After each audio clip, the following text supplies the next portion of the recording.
everyone. This is the week 3 video. I'm making it at the end of week 2 because I always want you working ahead. I have begged you to work ahead.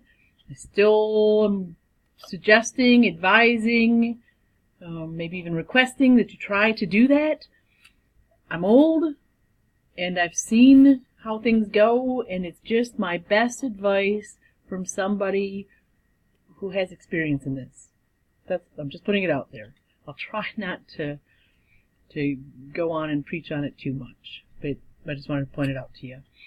I sent you an email week 2 on Thursday that said, hey, please send me your synthesis paragraphs that are due Sunday ahead of time so I can sort of pre-grade them, so I can give you advice before they're graded. I just want to point that out. I did ask you to do that.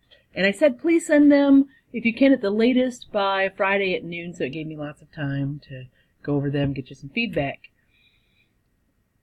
Only one person did it after I sent the email.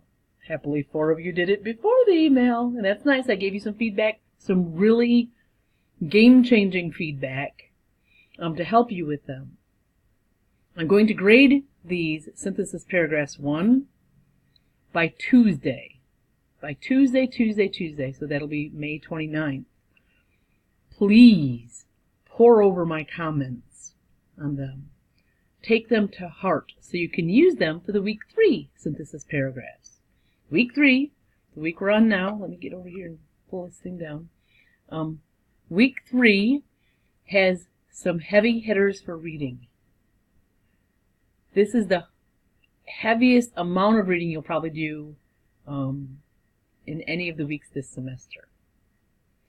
You have Bartholomew, which is a 20-page article. Bartholomew talks about the current system of teaching freshman writers. He's not happy with the system. He doesn't think it's serving students well or set up well. He's a tough read because he writes in examples, and those examples can bog you down. They're circular, you can get lost in them. So, as you read, try to separate out his ideas and what are the examples that he's trying to use to prove it. So you can tell this is just the example of what he's saying. What he's really saying is this. Elbow, much easier to read. A fast read. An easy read. So you'll probably appreciate him more. He's still talking about a lot of the same things. Bartholomew says that you're not ready to write to an academic audience. Most of you have told me this. Like, you put it on forums, you write it to me in emails, you text me about it. He's just saying what you've all already said. That he realizes that you've not been prepared to write to an academic audience. Elbow goes about it a different way. He says you've never been trained, or you've never practiced, or you've never experienced writing to any audience, let alone an academic audience. And so he talks about that. This Alfred article is an extra one. You don't have to read it. That's up to you. And the third reading for the week is Crawford that's in the book.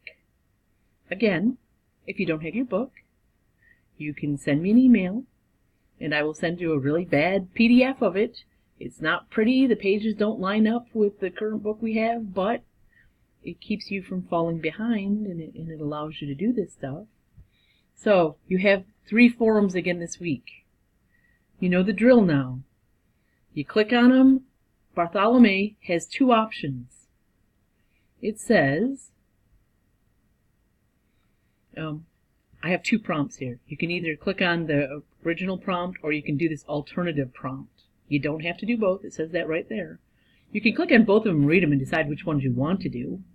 And then answer the questions and write me at least 3 paragraphs. Practice using quotes.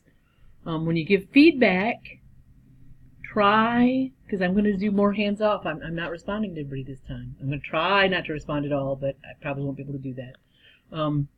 Try to both share what you think of their post and give them some questions. Make them dig. Ask them specific things that you don't understand about their post or what they think about it, so they have something to respond back. Okay, so this week you have 3 forums and your second set of synthesis paragraphs. I'll say it again. They're due on Sunday, just like they were this week. I would love you to send them to me on Tuesday or Wednesday or Thursday. Send me those paragraphs early. Here's a bonus thing for watching the video. A couple of you have asked me about it. I'm surprised more haven't. Next week, week 4, we have a paper due, a whole essay with an introduction, at least 4 body paragraphs. It's going to use 3 to 5 sources.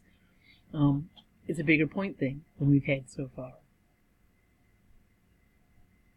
These synthesis paragraphs we're doing could be part of that paper if you plan ahead. You're supposed to find something about language or discourse communities that's problematic. Is it a problem that it causes barriers? Is it a problem that there's a hierarchy? Is it a problem that it affects identity? You pick that thing that you think is problematic about it, and then you break it down more, you problematize it. Why? First, how does it affect identity? How does it change you? Do you buy that it changes you? Does everybody buy that it changes you? Of who we've read? Who would say it does? Who would say it doesn't? Who's in control there? Where is it questionable? Where does it happen against our will? Check these things out, and you'd need 3 or 4 sources that talked about that. If it's about control, losing control, when you're learning new languages and you're adapting to them, do you have control anymore? Are you out of control of yourself? Yes or no? Is it either yes or no, or is there a spectrum? Do you have less control of yourself than you thought you did? Is that the problem, that people aren't aware of how much control they're giving up? You need to think of a problem that has to do with language or discourse communities or writing academic essays, something about communicating. That's where you start, and then you problematize. I would love to problematize with you. You can text me. You can email me. Say, hey, I'm thinking about doing this topic. And then I can send you questions and try to help you. Now, if you plan that ahead, you can use those ideas in the synthesis paragraphs that you have to do anyway. And you'd get feedback on the synthesis paragraphs, so you could fix them better, and you could put them in your paper next time. And when you put them in that paper, you could have the paper done by Tuesday, Wednesday. Well, at least by Wednesday, because you have a peer review workshop week 4. So, plan ahead. That's why I've asked you to work ahead, but plan ahead. Look forward to see what's coming up so you can work efficiently with the stuff you have now. Week 3, big readings, long readings. Bartholomew, take in pieces. I mean, I do. You don't have to. It depends on what sort of reader you are. But he's dry and he's 20 pages, so plan for it. And he's the one that's due Tuesday. Elbow, quicker, but it's easier to look over his worth, his value. It's easy to go, woo, because you're so happy that he's not Bartholomew, let's just face it. That a lot of you will go, yes, finally. But he has a lot of similarities with Bartholomew. He's just saying it differently.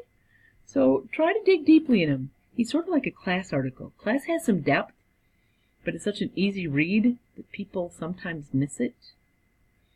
Okay, and then you have to read Crawford, which is in the book, that you're either going to read out of your book or you're going to send me an email asking for a PDF. Get all those turned in, please, and get your step 1s and step 2, or your step 2s and step 3s done, and then send me the synthesis paragraphs early. I know I repeated a lot of that, but it's important, and I said it really fast. So, email me, text me, or come in and see me, as some of you have, and we'll make sure that you're doing okay, that you're understanding this. Okay, hope I see you soon. Talk to you soon.